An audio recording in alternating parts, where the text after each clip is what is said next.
Well, howdy, howdy, howdy, everybody. Teresa here. It is September 5th, I think. Is it September 5th? Yeah. Thank you. 4:31 p.m. Monday, 4:31 p.m. And I thought it would come on and say Happy Labor Day to everybody. And just do a little chit-chat. I'm in the middle of cleaning the family room / my room. And, going through some more boxes and condensing stuff down, listening to my dog whine for no reason. She is in full drama alert today. Jelly Bean, do you want to come here now? Come here. Come here, Jelly Bean. Jelly Bean, come here. Oh, come on. Come over here. Is that her whimpering? Yes. Crap. For no reason. Come here, baby girl. Jelly Bean, come here. Are you going to come here? She's laying in her bed. Are you going to come here? No? Well, come over here. No? Okay. Now she just turned her back to me. I told you she's in full drama alert today. There's nothing wrong with her at all. She does this. You know why she's doing this right now? Because I made her get off me because I need to use the restroom and I had to do a few things. So this is her. This is her going on about it. Because how dare... Jelly Bean. Jelly. Girlfriend. Come here, Jelly. Jelly Bean, you want to come see Mommy? No, she's mad at me now. She doesn't want to come. Any other time you guys see her, just attached to me. Jelly Bean. Oh, she'll get over it. I do have to clean house. I do sometimes have to use the restroom, much to her chagrin. Anyway. Yes, the allergies are in full force. Woo! Like they are for so many of us. It's like, oh yeah. But I am not missing my appointment tomorrow with my orthopedist tomorrow morning. I want to get my shot. I am looking forward to getting my shot in his arm. I told Brad, because I've had a little bit of an upset stomach too. And I'm not missing it. I'm not missing it. So, I've got a eucalyptus candle going right now. I've got this one going right now. And I am doing everything. I took some more cold allergy medication just a little bit ago. I'm making this appointment. So, anyway, like I said, I'm cleaning the bathroom. I'm cleaning in here, which I'm moving a lot of stuff, vacuuming like all the corners, everything, condensing some stuff down. But I started, Julia, I looked and there, like I said, I think I already said something to you yesterday about the shoulder bag. Forgive me, I backtracked some. Not feeling very hungry today, so I did have a piece of bread with peanut butter because I knew I had to eat something and my blood sugar was 102. But, let me show you guys. I have the dog sweater started. It's super easy. Just look up, if you're a Lumina, just look up any pattern. And I looked up a gal who showed you how to do the armholes, which is what I did not know how to do on a continuous round loom. And so it's super easy. Yeah. So, this is what I have so far. This is the back. This is the back. So... and this will be like up at her neck. Or it could be at the bottom, either way. I'm going to do this same kind of stitch at the bottom also. But it's a nice, it's just, I believe it's just red heart. It's called zebra stripe. I think I'll have just enough to do this. With her hair, with her coloring of being gray, I thought it would go very well. I'm going to make it, I measured her, I'm going to make it about 17 inches long. I'm going to do a flat fluted like this also on the bottom. This could be top. Well, this will have to be top because the armhole. This is the breast part, right? Let me show you. Right here is, wait, no, that's the back still, sorry. This is the breast part right here. And what I did was I made, of course, the back a lot longer because right here she doesn't need as much length for the armholes as she did in back. So that's what I did. I'll let you know how it turned out. I'm just winging it on the rest of the pattern. I just need to know how to do the armholes. And they'll be trial and error. So, yes, poor little Jelly Bean will be my trial and error dog. So, but yeah, and this will be completely machine and machine and dryer safe. So yeah, it will be nice, nice, soft. Just Red Heart. Some of it, the old Red Heart there for a while got pretty stiff. This stuff is nice and soft, inexpensive. So yes, Did you? I'm doing a video, I know. so don't talk about anything bad. No. Could you tell Rebecca what you told me about the blankets for? I already did. Oh, okay. I'm way ahead of you. Usually. Way ahead of you. Okay. Love ya. Love you too. Go back to cleaning, man. I'm done cleaning. Are you really? Yeah. Did you dust? What's that? Yeah, could you? Yeah. I love you. Not like you have a lot to dust. Okay. And clean the TV? And the front door? I know, but I'm cleaning the back door and the windows. Love you. Love you too. He always forgets to dust. And he always forgets that the windows, some of the windows and the back doors and stuff need the glass cleaned because of a lot of dog snot. Basically all over. I'm toying with the idea. I'm not sure what I'm going to do yet. There's a dog who's in basically hospice care at the dog shelter. They did a bucket list for him. He's terminal. Let me go back to that. He's terminal. He has cancer. They did a bucket list for him, and they basically kind of got him out of the house to go do all the things they thought he might really enjoy as a dog. Now he's gotten too weak. So he can't go out anymore, but they're encouraging people to come, and he loves people to just come and spend time loving on him and stuff. I'm going to have to look up the hours. I am moved to do that. Yes, it'll be very painful, but I don't want to have an animal pass away not feeling like they were loved. There are way too many. Okay, I'm on my soapbox, so those of you that believe differently and stuff, just be quiet, just bypass this part, okay? I'm going to talk about that you should adopt instead of purchasing dogs. So if you're way on the other fence and firmly believe that you should never adopt dogs, you don't want to hear this part.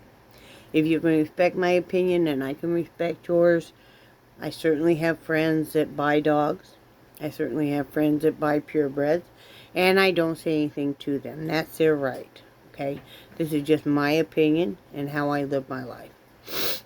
With all that being said, there are way too many dogs and cats, millions of them every year, that are euthanized because they can't find homes. People don't want, quote, used dogs. People don't want a dog that may have some issues. They don't want a dog that will, quote, have baggage, or a cat. Yet we as adults can marry multiple times and we come with baggage. We all come with some baggage. Unless you lived in a bubble, you're going to have some baggage. You're going to have gone through some things that shape and form you the way you are, and the animal is no different. Everybody wants just cute, cuddly little kittens and puppies. We really need to adopt and stop shopping for your animals. Stop shopping for designer breeds. Stop shopping for whatever is the hottest new breed because of a Disney movie. Like when 101 Dalmatians came out. So many Dalmatians were bought. Or when the big craze was for the Shar-Peis. Everybody and their brother was buying these super expensive dogs.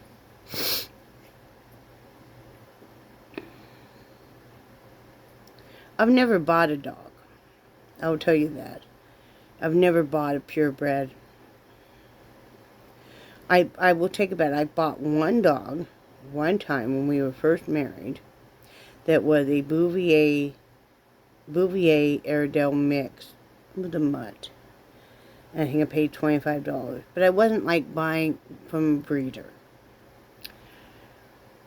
I think the breeding needs to be very closely monitored, and it needs to be only a certain amount that can be bred. And that's just my belief. We have so many feral cats around. It is unbelievable. These cats run and they have diseases. They are not seen by a vet. They have diseases. I mean, they have upper respiratory infections they die from. They have cats can be known to have asthma and allergies and everything else. And they breed like crazy. Please keep your cats inside. Because your house cat doesn't stand a chance against these feral cats.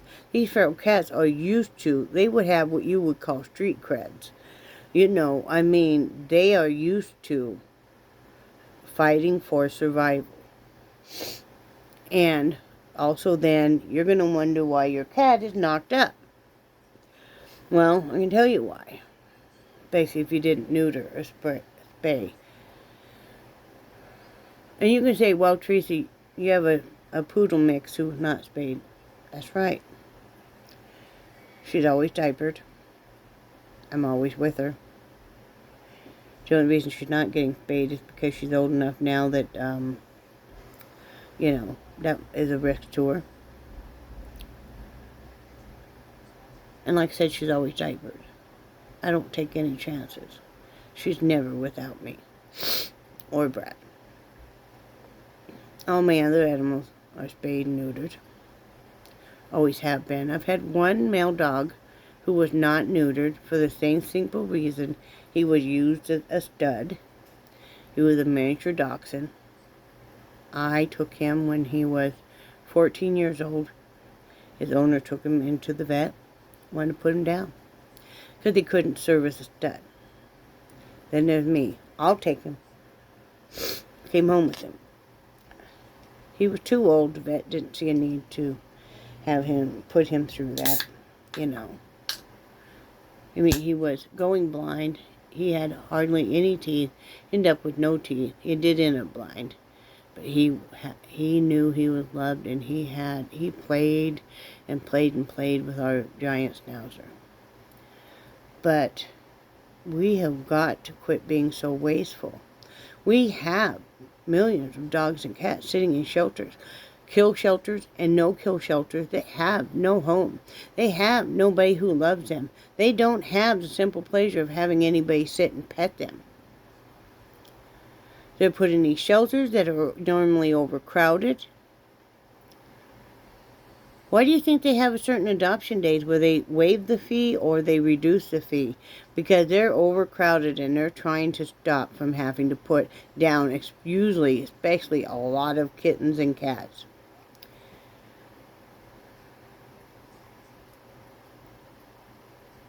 It breaks my heart to think of these animals never having a home. We've adopted as many as we could. One point in time we had 6 dogs. One point in time it was either 6 or 8 cats. We've kept dogs and cats that weren't even ours, but otherwise they would have been put down. But family members left. And we love those animals dearly. But to think about an animal only ever looking out the bars of a cage, only ever being used to seeing people walk down to look at them, to usually have always other dogs picked. One of my first rescue dogs was Pat. He had been out at the Humane Society for 7.5 years.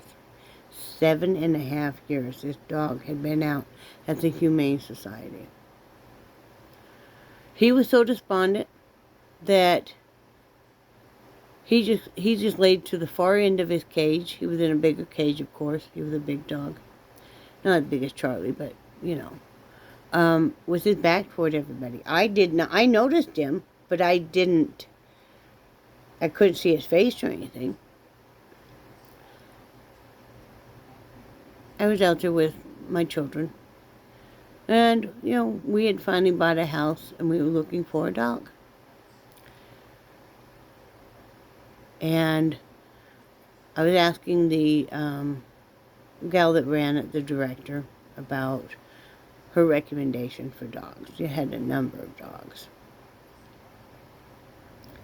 And she said, what about him? She said, now he's blind in one eye. But he's been out here, and she told me. And I said, I'd like to take a look at him. So she came with us. She unlocked the cage, called him over.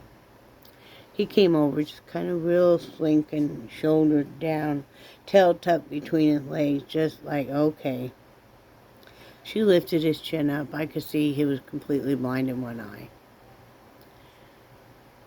And he gave her, she pet his head, and he gave a little wag of his tail. And I could see that dog wanted to be loved and wanted to love just by the look in his one eye. And I said, we'll take him. And she was shocked. Are you sure? And I'm like, yes, we'll take him. We adopted one other dog with him, which was a blue heeler that was, you know, a little over a year old. He was the best dog. He was one of the best dogs. He was some kind of a, not a shepherd mix, some kind of a chow, you know, working cattle dog type mix. He might have some shepherd in him. He had some long hair. I'd go out into the backyard and I'd call, kitty, kitty, kitty, and here he'd come. He was the one that used to like to hide my cigarettes. He didn't destroy them. He would hide them. Like, at that point in time, the kids would we had some big camping tents, and they would put them out in the backyard and keep them up there all summer. And like to sleep out there. And play out there in the daytime.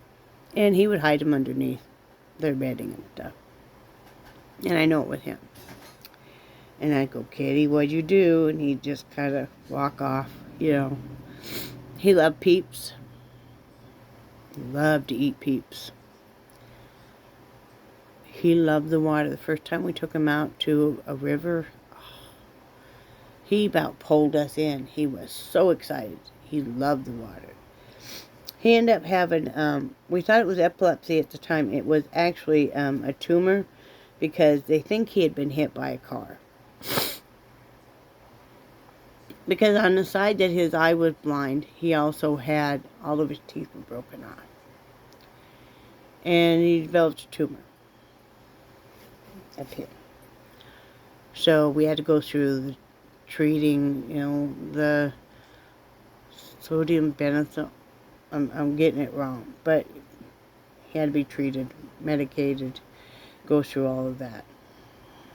But I wouldn't trade a single minute of it. We only got to have him 3-4 years, but I still wouldn't trade a single minute of it. What if that dog had stayed out there and never been loved again? He'd already been out there so long that he was despondent. We've all felt despondent. We've all felt alone. We've all felt unloved at certain times. Can you imagine living a whole life that way? Yet we all want the cute little puppies.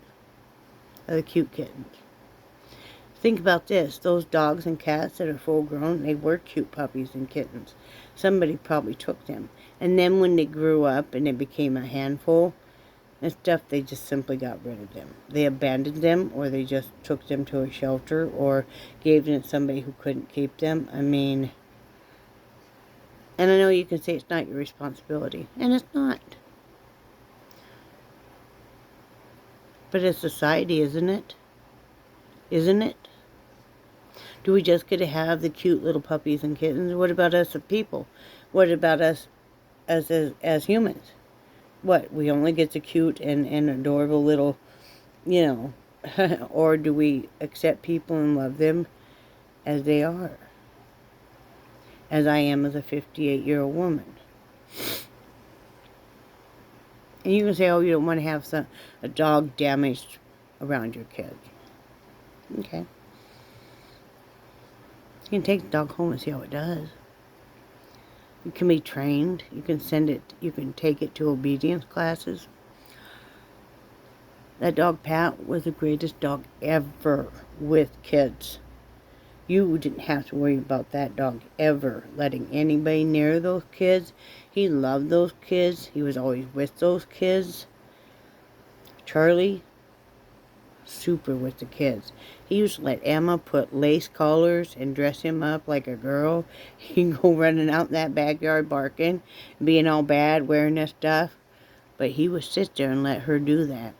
Hug on him, tug on him. You know, the grandsons tried to ride him. He would take and play tug of war with one of the grandsons and literally drag our grandson around the house. It was great with the kids. Nixie, super with kids. Super with kids. She's the mama dog to everybody. Human or animals. You know, give them a chance. Just like adults, give them a chance. I beg you guys, if you guys are thinking about getting an animal, any breed that you like, there is a rescue for that breed. All you have to do is type it up. It may take a little work to get the animal to you, but normally they have some different ways that they can do that. Give an animal a chance. Don't feel bad for that. Somebody will adopt that puppy. No worries. Okay, somebody will buy that puppy. But as we all keep buying the animals, they're going to just keep producing more of them. Poor Jelly Bean was used to breed litter after litter after litter. She lived basically her whole life, from what we can tell, in a kennel. Like that, you heard her. She quit crying now. She was crying because she's mad. Because I made her get off me because I had to use the restroom. Yeah, there wasn't anything wrong with her. She's over in her bed sleeping, you know. But she's that clingy, and I know it, and I understand it. And I spent hours holding her, petting her, so did Brad. Because she was, like I said, she was used as a breeding dog. And when she got old enough, they didn't think she could have any more, even though they just took her last puppies away from her. They decided they wanted to sell her. She hadn't known what it's like to run around. She had so many litters that destroyed the nerves in a lot of her bladder.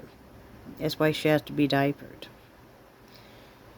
She doesn't know any better. Also, if you live in a cage your whole life, you're used to going to the bathroom right where you are.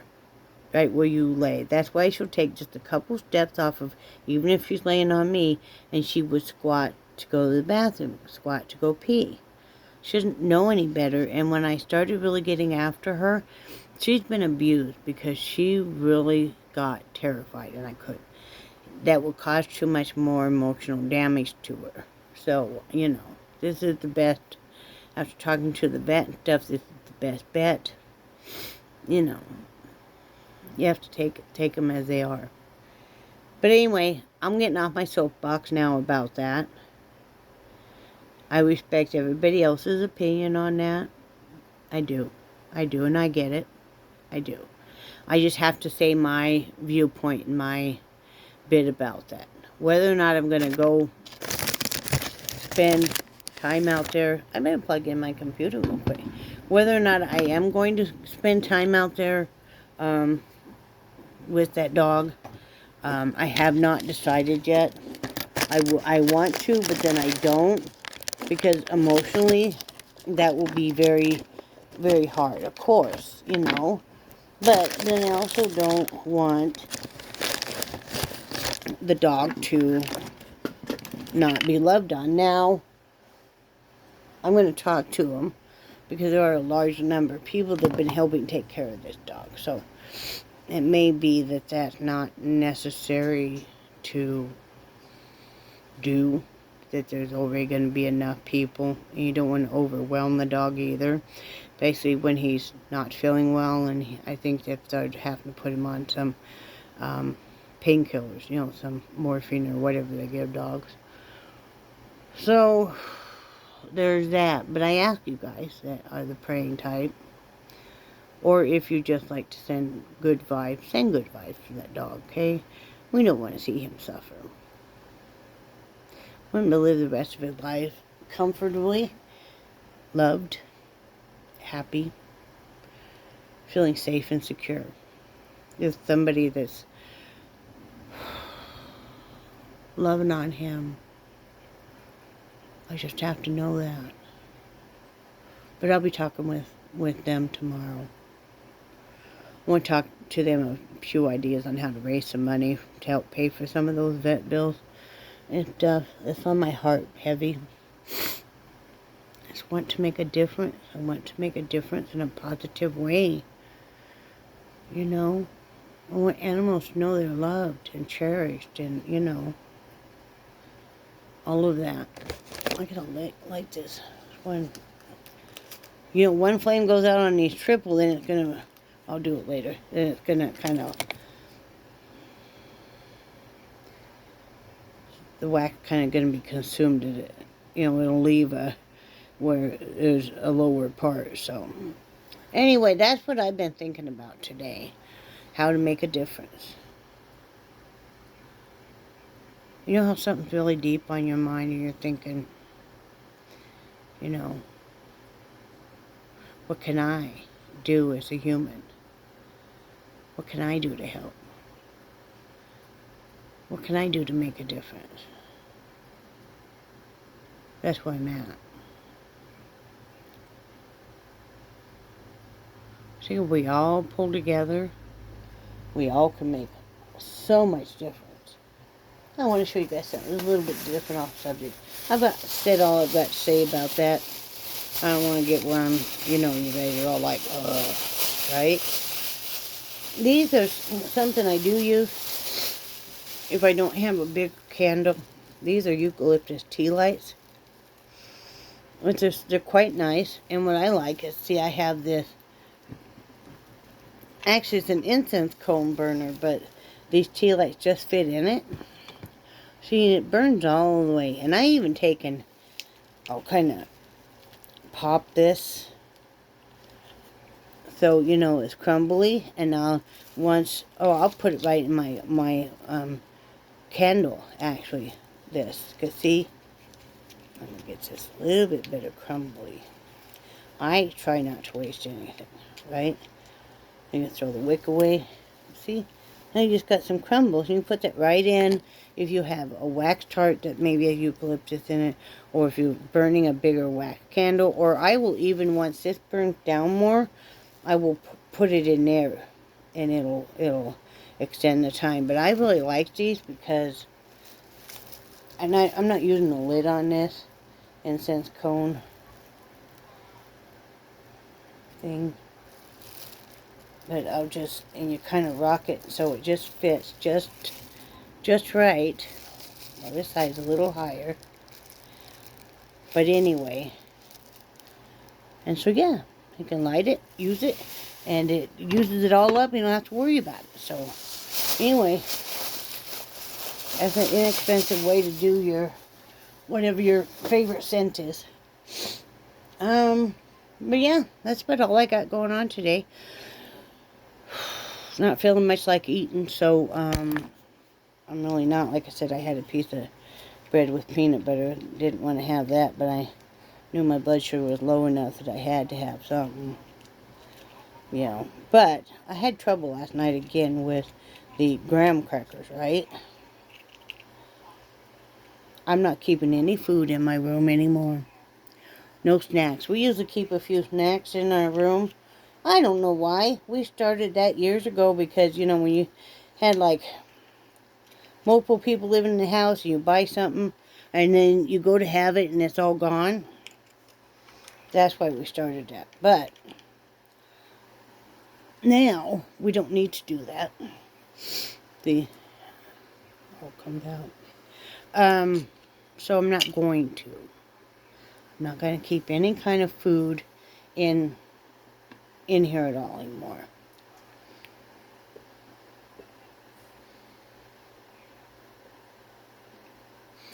Such a nice mint taste. Anyway, I'm going to get off of here and finish my stuff. Thanks for listening to my viewpoint on animals, animal love, all of that. You know, there's no right or wrong, and we all believe what we believe. Dr. Pepper Zero, the best ever. So good. Anyway, I'm going to get off here and finish cleaning my room and the bathroom. I love you guys. And I do cherish your friendship so very much. And I think you guys are awesome. And I will talk to you guys tomorrow. Have a good day. Bye.